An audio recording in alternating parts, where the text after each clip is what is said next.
Today's episode is brought to you by Hellofresh. Do you feel like you're stuck in a dinner rut? With Hellofresh, you get fresh, pre-measured ingredients with mouth-watering seasonal recipes delivered right to your door. Skip all those trips to the grocery store. Count on Hellofresh to make home cooking easy, fun, and affordable. You can now enjoy cooking and get dinner on the table in 30 minutes or less. With over 25 recipes to choose from each week, there's something for everyone to enjoy. All recipes are designed and tested by professional chefs and national experts to ensure deliciousness and simplicity. Go to the link in our show notes to get $80 off, including free shipping on HelloFresh, the #1 meal kit.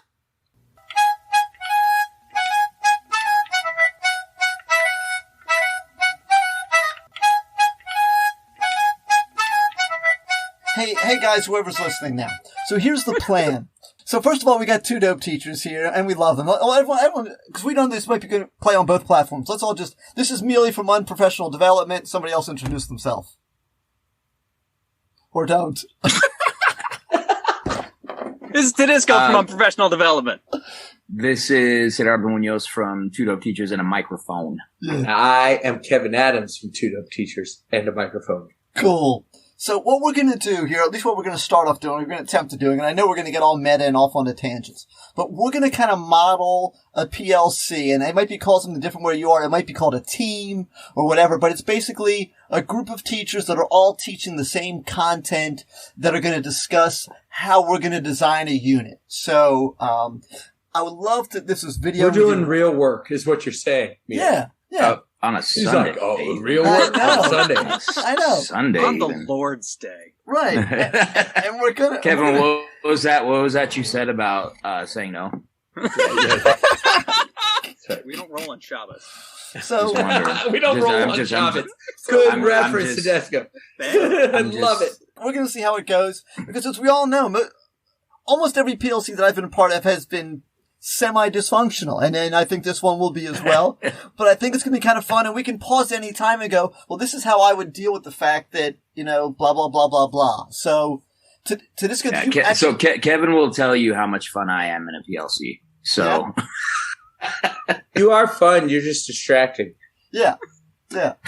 Well, I'm the guy in the PLC who will promise everything and get like 1/3 of that done. Oh God, that's me.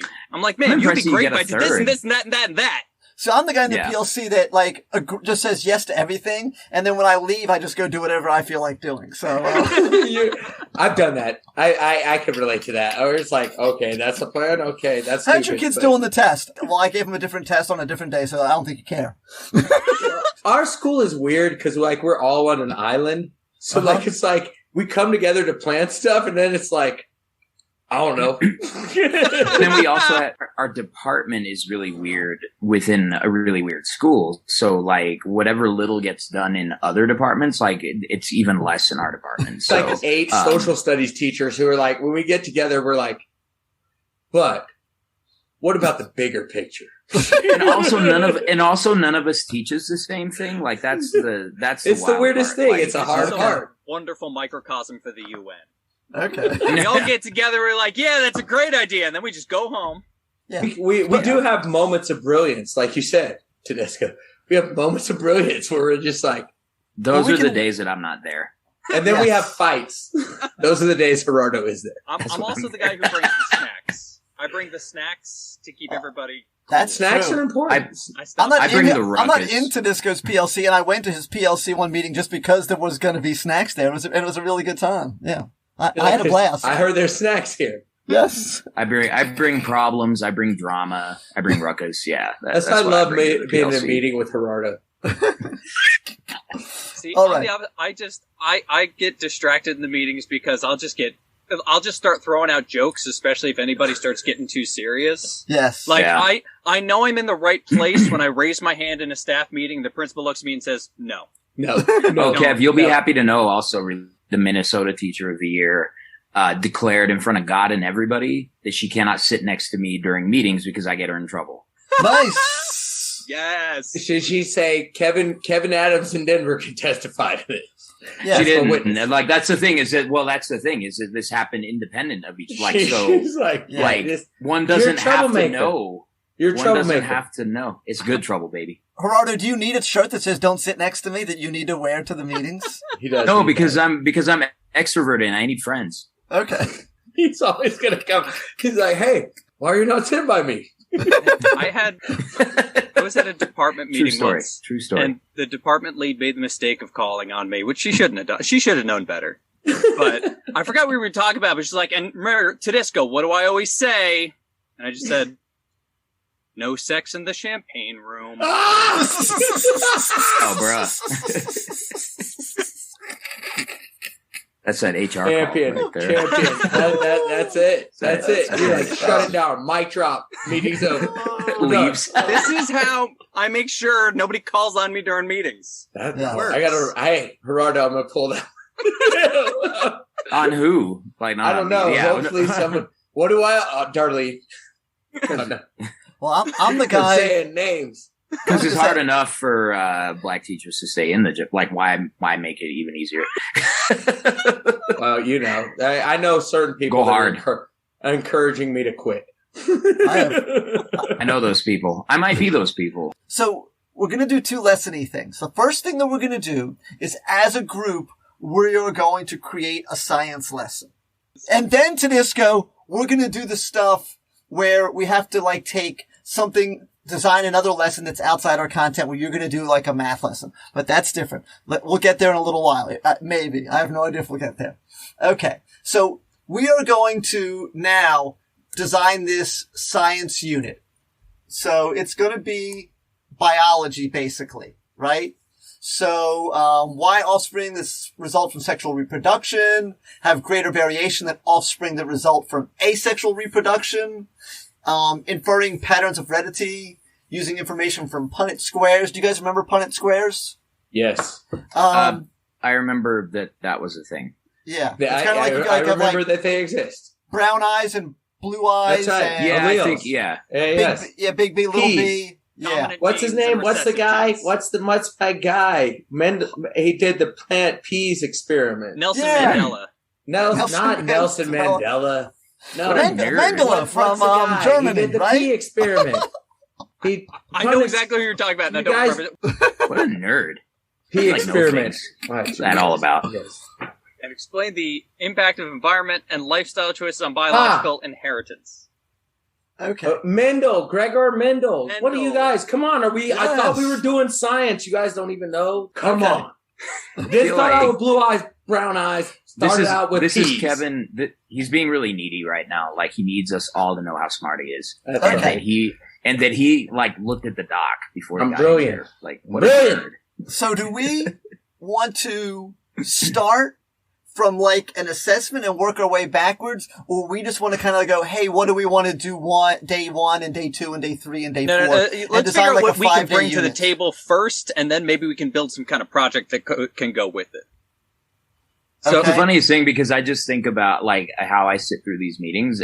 I'm doing the exact, like, I'm dissociating. I'm like, okay, I'm just gonna go teach what I'm gonna teach. Is that where he said that? Like, you come up with a plan, and then you're like, okay. It's like, because it's like, I don't understand this plan. because We'll have you one need yet, the Gerardo. immediacy. See, you're going to make the plan the night before. Right. Well, or I mean, maybe. we can have Is that a question? Are there two different philosophies? Here's what I always get to. What's the philosophy about planning and real talk? Okay, I'm sorry to be serious. But Yeah. what's our philosophy about planning and teaching? Right? When does it happen?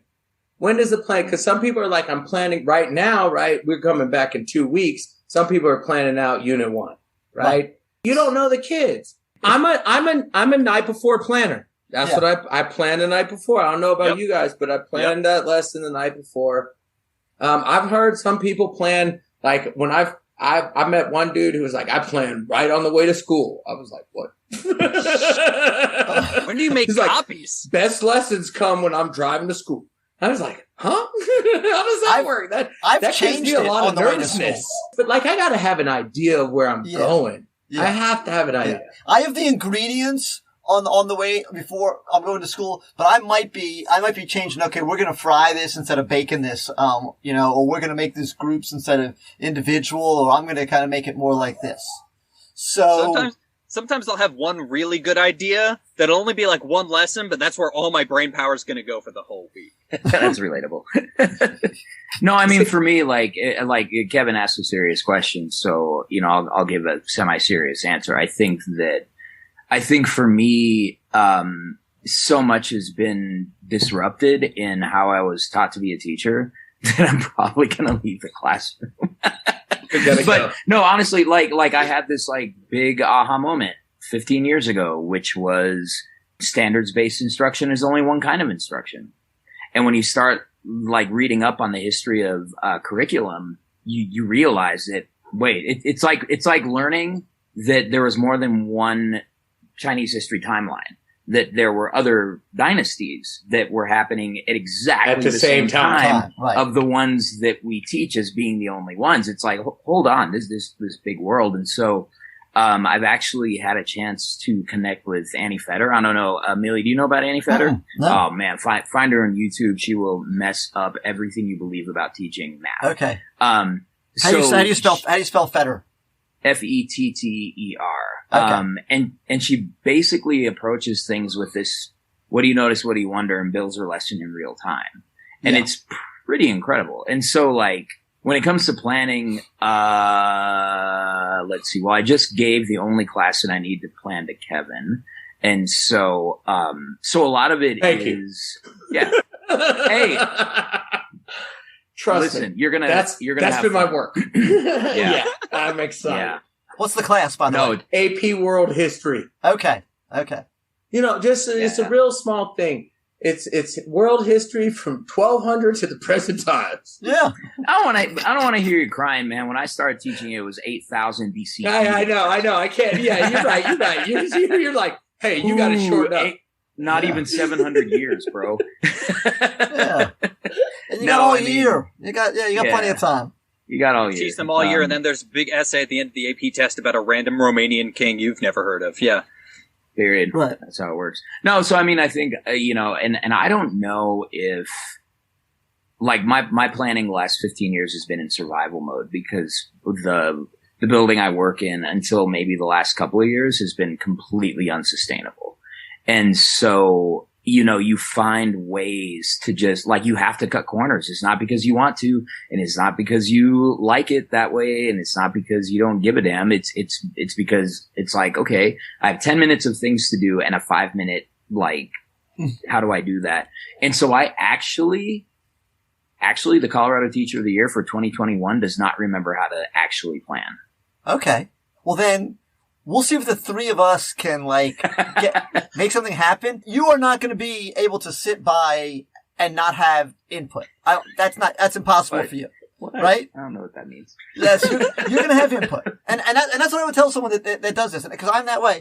You know, and it's okay if you're more or less structured. And once we leave this, but we want to start with something as a group, because I do believe that there's value in sitting down with other people who are going to be teaching something similar and hearing and bouncing ideas, even if when you walk out of there, 25% of your lesson is the same as theirs. So I still think there's value in discussing the concepts and how you think the kids would relate to it and how you think you can make it engaging or interesting to the kids.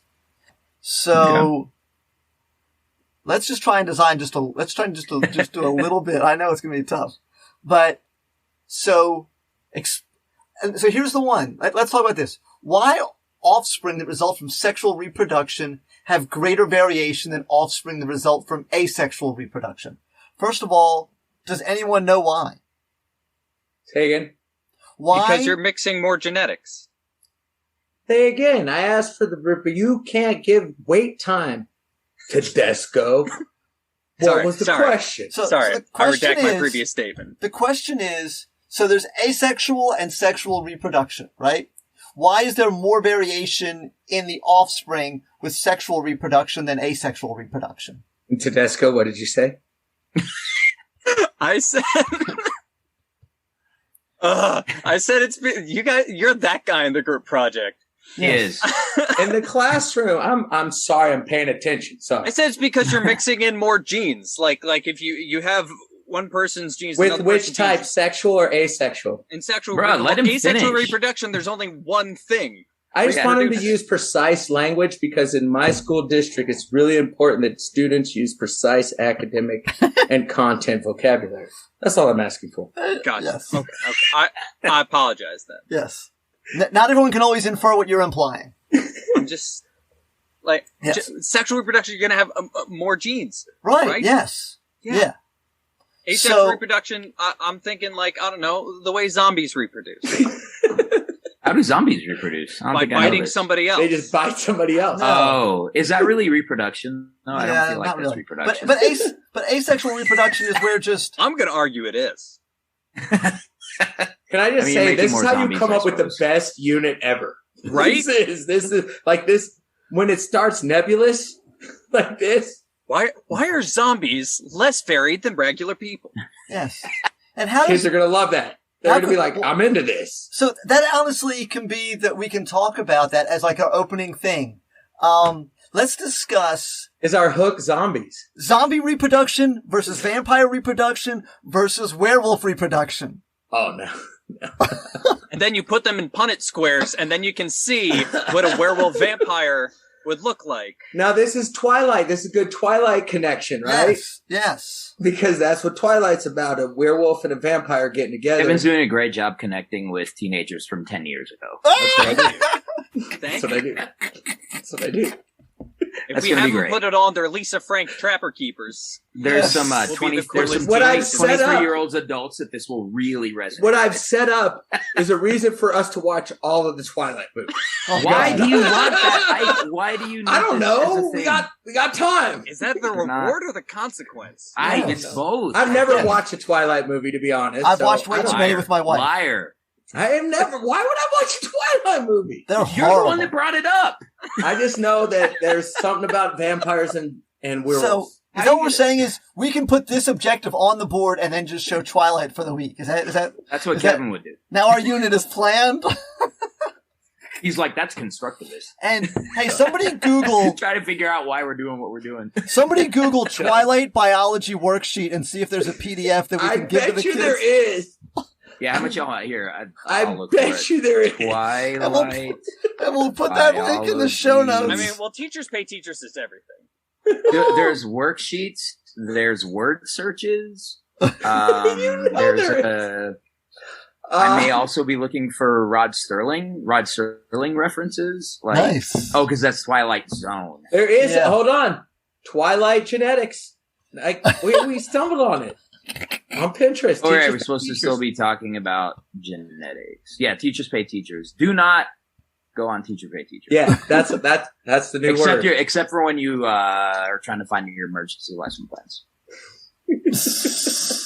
Then go on teachers pay teachers. Do y'all have that? Do y'all have emergency lesson plans you have to turn in? Yes. Yeah, emergency lesson plans. I thought y'all were in the same school. No, we used to be. Oh, okay. I'm guessing there probably is something about that in the teacher's handbook. Yeah, we always were supposed to, and I always laugh at because we have leadership that will follow up, and so I always had to laugh at people who were stressing out writing these 5 days of lesson plans. I'm like, best $10 I ever spent in my life. Here it is. Well, and just keep reprinting the same ones and changing the date. I don't even print them. It's in a Google folder that nobody ever opens. They did ask us to do that, and my friend pointed out to me how you can check to see who has opened your Google folder, and literally we found out no one's checked. Revelatory. Absolutely. Yes. It's the Overthrowing Education Podcast, and I'm your host, Batsheva Frankel. We all know that great education should be engaging and inspiring, and Overthrowing Education aims to be just that as well. Every episode starts with a fomercial. It's a commercial parody for fake educational products we wish were real, followed by a discussion with passionate educators making a difference. While most discussions are playful, even within our serious and informative chats, the real fun comes when I make my guests play the 5-minute game show at the end of the interview. Each game show is written especially for that episode's topic and guests. Every episode provides practical ideas and tools as well as food for thought. So join me as we overthrow education. Where are we with this lesson for real, though? So we've got. Oh, we nailed it. Yeah, I'm ready for FAC. Ew. I don't know where we are. This is like on brand for me. Gerardo, we Yes. need your help to bring in. Oh, you're out of luck now. No, we need your help to bring in some hip hop to help teach the kids. Yes. About sexual reproduction? I don't think that's appropriate for Pretty much school. all of hip hop. Yes. Oh, push it real good. Oh, I don't know. man. That's what came to my mind, but Yes. I'm sure it did. I'm a child of the 80s and 90s. Yes. That is meaningful. No, there's a Twilight, few. Yeah. What's cool is when you play that, the kids will go, "Oh yeah, the Geico commercial. I've seen that." Yeah. Oh, that's when you get mad. That's when you get upset, though. You're like, you can't know that from the Geico commercial. Oh, poor Geico. If you My hair are turning gray. moderately successful hip hop, now you can get on a Geico commercial. Because look at I love the whatchamacallem guys that are doing that now. The chocolate chip Rocky Road. Ooh, sprinkles. I feel like you should do that for 5 more minutes. Okay. Kevin's like looking at me like, do you know what I'm talking about, Kev? Kevin's on his phone. No, I Put your don't phone know. away, Kevin. I don't know what you're talking about. You don't know what I'm talking about? 'Cause he's We not sat listening. down and we talked Tag about team. standards and Tag science. How can you team. be Tag bored? team's Tag Geico team. commercial. Yeah, was that Geico? That was amazing. Again, Yes. this is Scoop, what my there it philosophy is. Scoop, there There My it it is. philosophy, when we were growing up, insurance commercials were very, like, serious. It was the Prudential, it was the Rock, it was very Yes. serious. Yes. Today, they're just like, Above Nonsense. and beyond. Well, I think you're my age, Kev. And And Gerardo, it's the I don't best think it's going to stuff on TV. Insurance people just used to make nature shows. I used to love Mutual of Omaha. that's right, Mutual Omaha nature programs. That was the best. Yeah, that was fantastic. I don't know. Okay. Okay. So, our planning period's going to be up here in a minute, and we don't have the rest of our lesson. And we come together and we connect, we bond, we And then the period. and then the meeting's over. It's not enough enjoyment in teaching. That's No, true. definitely not. That is true. We Not we enough were fun. doing adult SEL in our time together. Okay, Yeah. like I love this to is- show up in meetings and just crack jokes. I I feel do like too. you guys are the same way. Yes, definitely. Now, I don't know. I sometimes genuinely I will go in meeting mode and be like, "All right, guys, we have to Yeah, get and this done." I'm kind of for some reason I keep drifting into that today. I'm in that mode for whatever This. reason. I don't know why. Because we need at least this- one straight man. The sillier the other people are, the more I try to get organized, and the more straight they am, the sillier I am. I Yeah, think. me too. I- But that's You're because like- I'm a Libra. You got to Yeah. play the other role. I'm technically a Pisces, but whatever. I don't believe that. But then they changed everything. Just like they stopped making Pluto a planet, and then they changed the dates on. Wait, they all of changed the- it? on all the signs. They moved them all by a week. It's what Man. I know. Yeah. It's How all did they do this, last summer. bruh? So you might not be what you are anymore. Well, I'm definitely a Libra, but a lot of kids in high school told me I'd be a Virgo forever. Well, boom! Shh, there we go. Okay, Kev, put your phone down. He's horrible. Look at those eyes. Oh, is he frozen? He might be frozen. No. Me? Oh, no, he's not frozen. Yes, Are you you. guys talking about me? Yes, we're talking about you. You Actually, nuts. he is. This is how he is in meetings, except for when I text him, and in which case he ignores me. Oh my goodness. I'm thinking, so our objective, getting back to our objective. I know where we're headed. Yeah. So our objective is Do you though?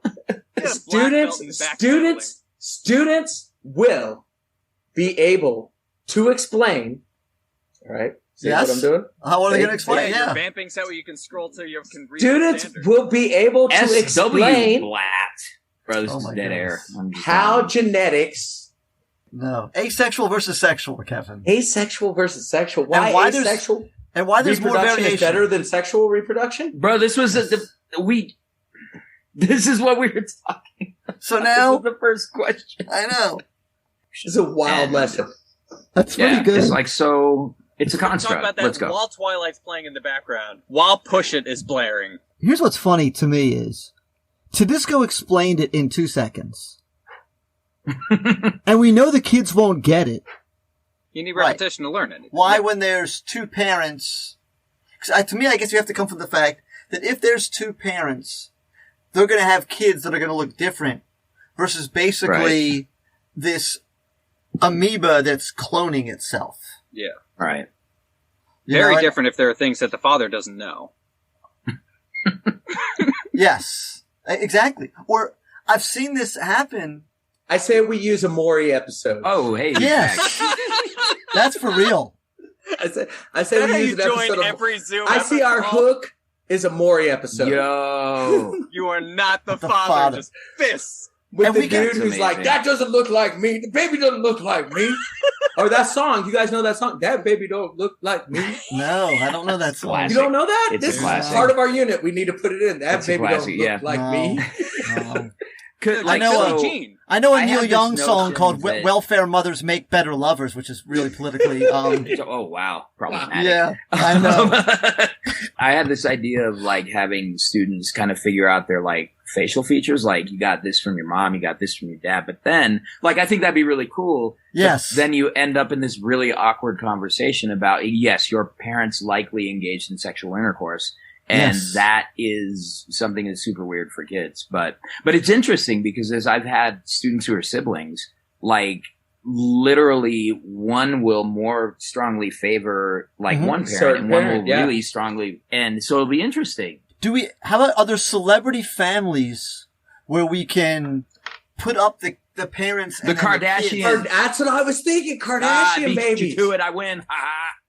Don't they I all, need a they celebrity all family eventually that end up looks looking like the what same. they actually looks like.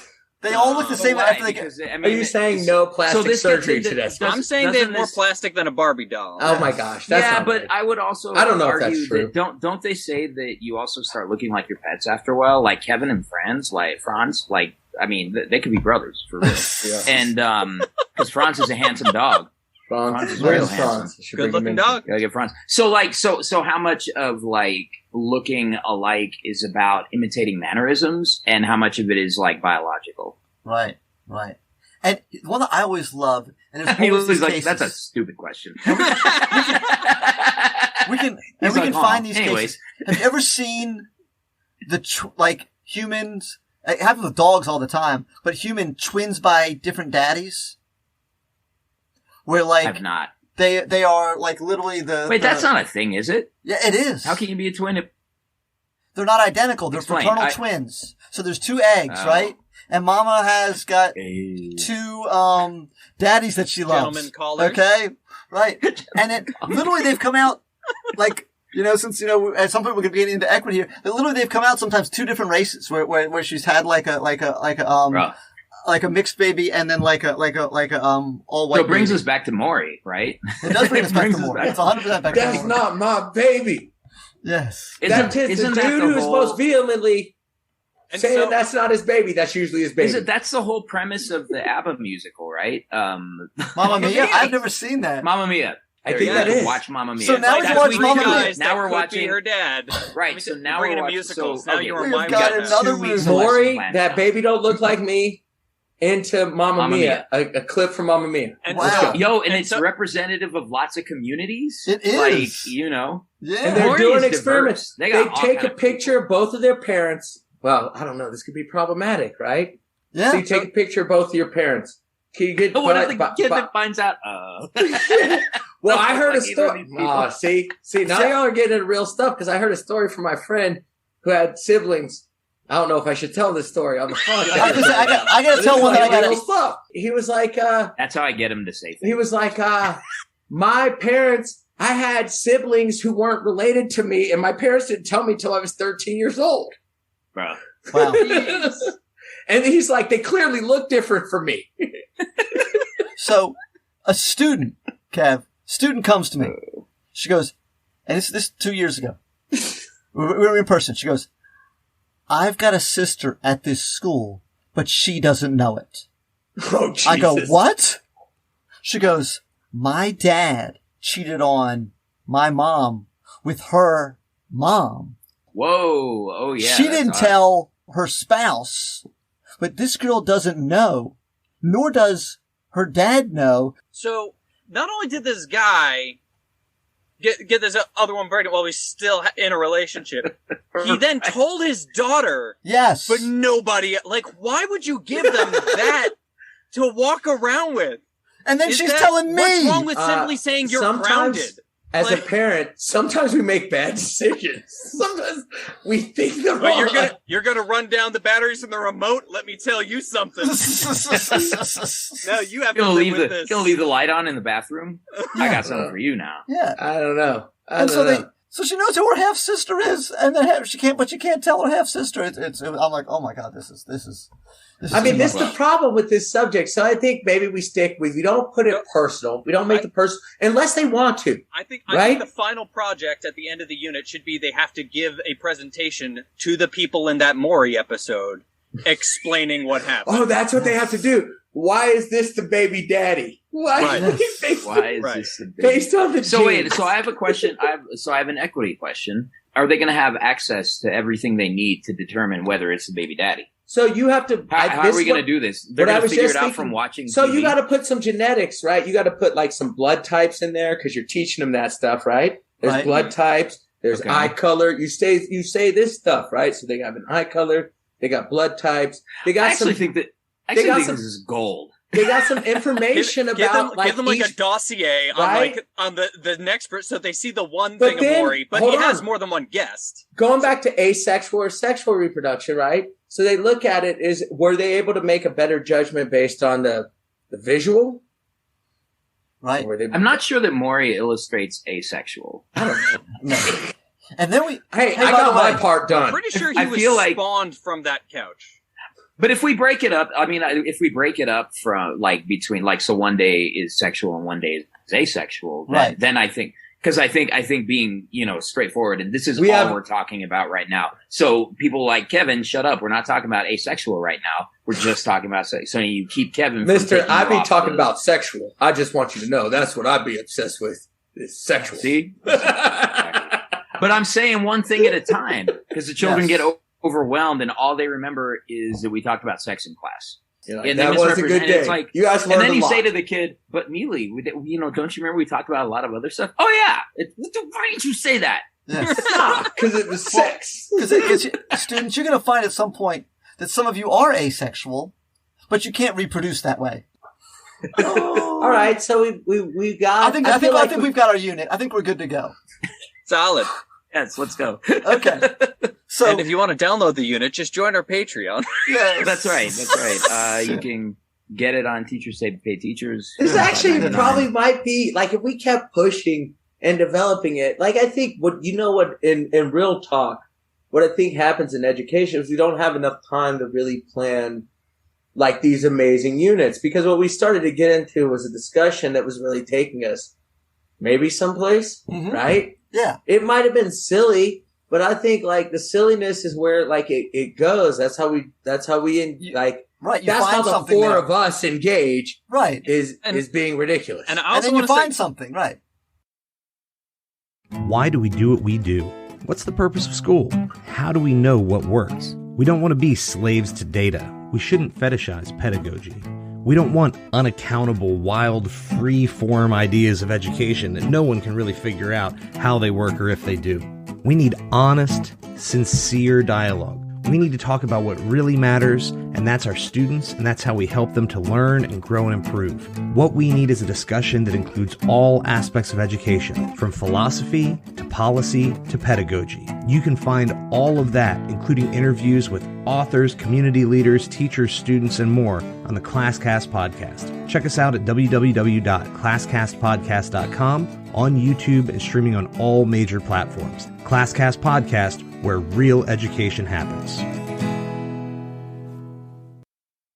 So one of the biggest learnings that I had, because I taught exclusively high school for 10 years, right? Mm-hmm. And so for me, like weirdly young kids were 14, right? Then I taught middle school for a few years. Mostly sixth grade. I think I've only taught sixth grade academically, and then I've had advisements 6th, 7th, and now 8th grade. And one thing that I realized is that as a history teacher, I had to let go of a lot of the elitism that I bring into the work. And it's such a complex elitism because as a brown guy, people assume I don't know anything about history and I don't read books and all that kind of stuff. And so my whole life as a scholar of history and as a teacher of history was tied up in trying to prove people how smart I was. Middle schoolers don't care how smart you are. Like, they care whether everyone's it's boring smarter or fun. than them. Yeah. Yeah, exactly. And they all they care about is whether it's fun or whether it's boring. And so it's one of the things I was trying to do, and I would not say I did it successfully, but was to try to make things more engaging. And so this type of lesson is one that would get shot down by elitists, right? By people who are like, no, you have to drop Gregor Mendel's name and you have to do this, that, and the other thing. And, but where are you going to calculate these things? Instead of just saying, oh, cool. So let's see what they come up with. Let's see how they analyze it. And then let them know, yo, y'all just actually did this. Like, you actually did this. And I know we were watching funny clips of people fighting on TV, but you did this. And so that's the thing I think about a lot. Middle schoolers have no pretense. Like, they'll just tell you, I don't want to do this. It's stupid. Like, why are we talking about this? Yeah. And so I think, to Kevin's point, this idea that this type of thing can return some joy into the learning process if we allow it to kind of like develop it. And I would reference the work of Elliot Eisner, right? Who I learned about when I was doing my master's.